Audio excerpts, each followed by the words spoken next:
Hello everyone, एक बार फिर से स्वागत है आपका हमारे चैनल जीके आइडिया में। आज हम फिर से पेश हो गए हैं आपके सामने एक नए टॉपिक के साथ। और आज का टॉपिक बहुत ही आसान है।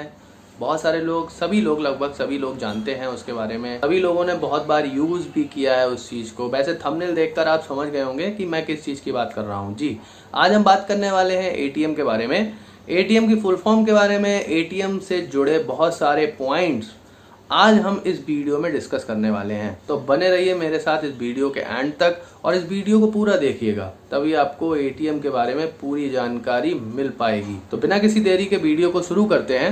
लेकिन मैं वीडियो को शुरू करने से पहले कुछ आपसे कहना चाहता हूं। अगर आप मेरे चैनल पर नए हैं तो प्लीज मेरे चैनल को सब्सक्राइब कर दीजिए, क्योंकि मैं आपके लिए ऐसी वीडियो लेकर आता रहता हूं। तो बिना किसी देरी के वीडियो को शुरू करते हैं। एटीएम की वीडियो को शुरू करने से पहले मैं आपको एक छोटी सी एक स्टोरी सुनाना चाहता हूं। और ये स्टोरी एक रियल स्टोरी है जो मेरी आंखों के सामने घटित हुई थी। इस स्टोरी को आपको सुनाना चाहता हूं ताकि आप भी समझ सकें कि मेरा मोटिव क्या है इन सारी वीडियोस को बनाने का, इंफॉर्मेटिव वीडियोस बनाने का। तो स्टोरी कुछ इस तरीके से शुरू होती है। मैं एक बार मार्केट गया था और मुझे वहां से एटीएम से कुछ पैसे निकालने थे। एटीएम से पैसे निकालने के लिए मुझे लाइन में लगना पड़ा। और जब मैं लाइन में लगा था तो वहां पे 2 से 3 लोग मेरे से आगे उस लाइन में लगे हुए थे। एक बुजुर्ग व्यक्ति एटीएम के अंदर थे।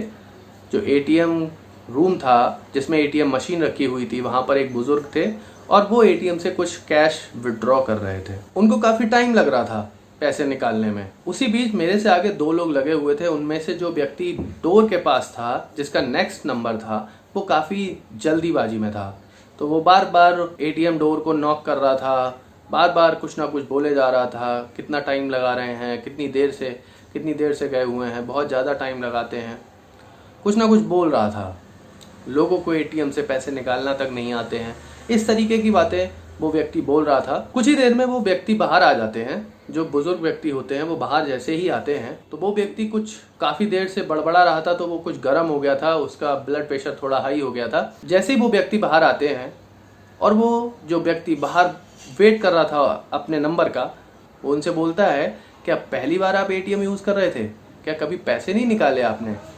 बहुत टाइम लगा दिया आपने, कितना मेरा समय बर्बाद कर दिया। वो बुजुर्ग थे तो उनको भी थोड़ा सा गुस्सा आ गया और उन्होंने कहा कि नहीं बेटा, मैं पहली बार तो पैसे नहीं निकाल रहा था, लेकिन मुझे लगता है कि आप काफ़ी कुछ जानते हैं एटीएम के बारे में, इसीलिए आप कुछ ज़्यादा ही स्मार्ट बनने की कोशिश कर रहे हैं। गेट में घुसने से पहले ही उन्होंने उस लड़के से पूछ लिया कि अच्छा, मुझे कुछ पूछना है एटीएम के बारे में, क्या तुम मुझे बताओगे? तो उस लड़के ने तपाक से बोला, हाँ हाँ पूछिए ना, मैं आपको बता दूंगा। उन्होंने पूछा, अच्छा मुझे बताओ एटीएम की फुल फॉर्म क्या होती है? आप यकीन मानिए उस लड़के को एटीएम की फुल फॉर्म नहीं पता थी। हालांकि वहाँ ज़्यादा लोग नहीं थे, लेकिन उस लड़के के बाद 2 या 3 लोग थे और उसके पीछे मैं था। मैं ये अपनी आंखों से देख रहा था, मैं सुन भी रहा था।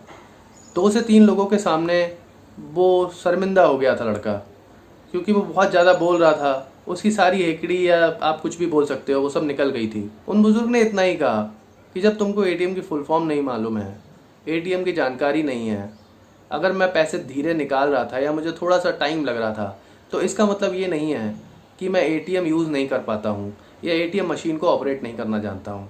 इस बात से मुझे एक चीज़ समझ में आई कि नॉलेज अगर आपको प्रैक्टिकल है तो प्रैक्टिकल नॉलेज के साथ साथ आपको थ्योरेटिकल और इन्फॉर्मेशन भी उस चीज़ के बारे में ज़रूर लेनी चाहिए, ताकि कभी भी आपको इस तरीके से शर्मिंदा ना होना पड़े। ऐसा हर किसी कंट्री में नहीं होता है, लेकिन हाँ, भारत देश में ऐसा ज़रूर होता है। बड़े बुजुर्ग कहीं पर भी कभी भी आपकी एग्ज़ाम ले लेते हैं, आपकी परीक्षा ले लेते हैं। ये चीज़ हिंदुस्तान में सालों से चली आ रही है। जब मैं छोटा था तो अगर कहीं नुक्कड़ पे या किसी दुकान पे खड़े हो जाते थे तो कोई अंकल जी आके आपसे कभी भी कुछ भी पूछ लेते थे, अच्छा बेटा बताओ इस सवाल का जवाब क्या होगा। लोगों को मज़ा आता है ऐसी चीज़ों में, और ये ऐसी कोई बुरी चीज़ भी नहीं है, हमारा कल्चर ही ऐसा है। इसीलिए मैं आज आपके लिए एटीएम की वीडियो लेकर आया हूँ। एटीएम के बारे में मैं आपको जानकारी दे रहा हूँ, एटीएम की पूरी इन्फॉर्मेशन आपको दे रहा हूँ। एटीएम के साथ साथ मैंने और भी बहुत सारी वीडियोस ऐसी बनाई हैं जिनमें मैंने बहुत सारे टॉपिक्स को कवर कर दिया है। आप मेरे चैनल पर जाकर देख सकते हैं, और मेरे चैनल को तो आप सब्सक्राइब कर ही लीजिए, क्योंकि मैं इसी तरीके की वीडियो बनाता रहता हूँ। बिना किसी देरी के एटीएम को शुरू करते हैं, एटीएम के बारे में जानकारी शुरू करते हैं। सबसे पहले जान लेते हैं एटीएम के फुल फॉर्म के बारे में। एटीएम की full form automated teller machine. Automated teller machine एक बार फिर से दोहरा देता हूँ, ऑटोमेटेड टेलर मशीन।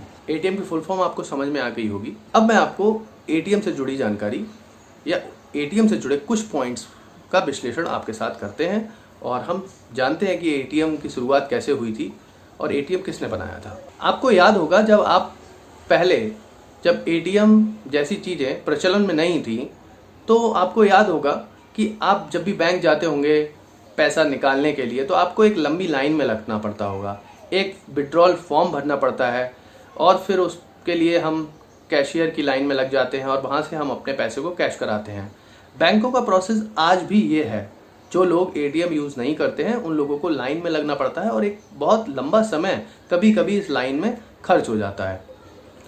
इस समय को कम करने के लिए एटीएम का इजाद किया गया।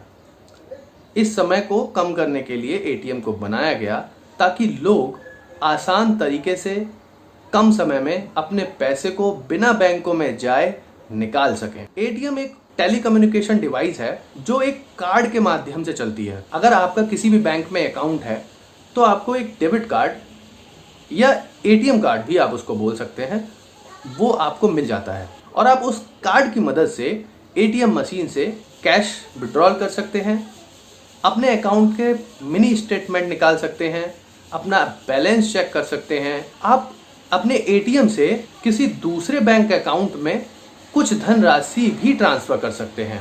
आजकल एटीएम मशीन काफ़ी एडवांस हैं। एटीएम मशीन बहुत ज़्यादा हेल्पफुल हैं। अगर आपको 20,000 रुपये 25,000 रुपये तक की ज़रूरत अचानक पड़ जाती है तो आप तुरंत जाकर एटीएम से निकाल सकते हैं, क्योंकि मोस्टली बैंक करीब 20 से 25,000 रुपये की लिमिट एक दिन में देती हैं। आप अपने बैंक अकाउंट में अगर आपके पास पर्याप्त धनराशि है तो आप कभी भी कहीं से भी उस धनराशि को एटीएम मशीन से अपनी एटीएम कार्ड की मदद से निकाल सकते हैं। एटीएम मशीन को ऑपरेट करने के लिए एटीएम कार्ड होना अनिवार्य है। एटीएम कार्ड में एक चिप या एक स्ट्रिप लगी हुई होती है जिसमें आपकी सारी अकाउंट की जानकारी इनकोडेड होती है। जैसे ही आप उस कार्ड को मशीन के अंदर डालते हैं, एटीएम मशीन आपके बैंक अकाउंट को आपके एटीएम कार्ड से कनेक्ट कर देती है। उस चिप में आपकी सारी डिटेल पहले से मौजूद रहती है, तो सिस्टम नेटवर्किंग के थ्रू इस काम को बहुत जल्दी कर देता है और जैसे ही आपके अकाउंट से एटीएम मशीन आपके एटीएम कार्ड को जोड़ देती है और आप अपने एक पिन डालने के बाद आपको एक ऑप्शन मिलता है और आप वहां से पैसे बहुत जल्दी निकाल लेते हैं। आपको कहीं लाइन में या किसी बैंक की लाइन में लगने की जरूरत नहीं पड़ती है, बहुत जल्दी आपका काम हो जाता है। एटीएम से निकाला गया पैसा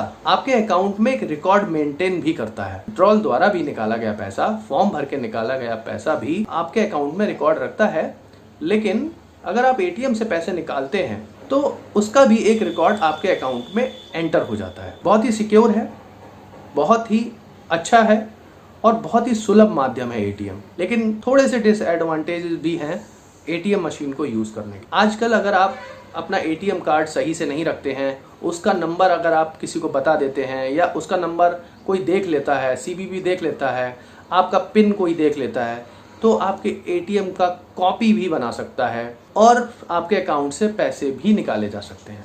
इस तरीके की चीज़ें बहुत टाइम से होती भी आ रही हैं। तो इससे बचने का तरीका यही है कि आप अपने एटीएम को बहुत संभाल के रखें, आप अपने घर पर अपने एटीएम को रखें, आप अपनी पॉकेट में बेवजह अपने एटीएम कार्ड को ना रखें, उससे आप सुरक्षित रहेंगे। एटीएम पिन या एटीएम से रिलेटेड ओटीपी कभी भी किसी के साथ शेयर ना करें। एटीएम के जो ऊपर के 16 डिजिट होते हैं वो कभी भी किसी के साथ शेयर ना करें। एटीएम मशीन का आविष्कार जॉन शेफर्ड बैरोन ने किया था। पहली एटीएम मशीन 27 जून 1967 को इनफील्ड टाउन नॉर्थ लंदन में लगाई गई थी। एटीएम मशीन के जो जनक आविष्कारक थे उन्होंने पहले एटीएम पिन 6 डिजिट का रखा था, 6 अंकों का पिन रखा था। लेकिन एक स्टोरी है जिसमें ये पता चलता है कि उनकी पत्नी को 6 डिजिट का नंबर याद रखने में समस्या हो रही थी, तो इसलिए उन्होंने उस डिजिट को 4 डिजिट का कर दिया। तो आपका जो एटीएम पिन होता है वो 4 डिजिट का होता है। ये थी एटीएम से जुड़ी हुई बेसिक जानकारी। अब हम आपको एटीएम के प्रकार बता देते हैं, टाइप्स ऑफ एटीएम। कई प्रकार के एटीएम होते हैं, मैं आपको कुछ बता देता हूँ, जैसे white level ATM, brown level ATM, pink level ATM, green level ATM. इस तरीके के एटीएम मशीन्स होती हैं जो आपको जगह जगह देखने को मिलेंगी। एटीएम की फुल फॉर्म और एटीएम की जो भी हमने पॉइंट आज डिस्कस करे वो आपको समझ में आए होंगे, ऐसी मैं आशा करता हूं। और अगर ये वीडियो आपको अच्छी लगी हो तो वीडियो को लाइक करना। एटीएम मशीन के बारे में या एटीएम के बारे में आप अगर डिटेल में पढ़ना चाहते हैं तो मैं वेबसाइट का लिंक डिस्क्रिप्शन बॉक्स में दे दूंगा। आप वहां पे जाके एटीएम के बारे में विस्तार से पढ़ सकते हैं।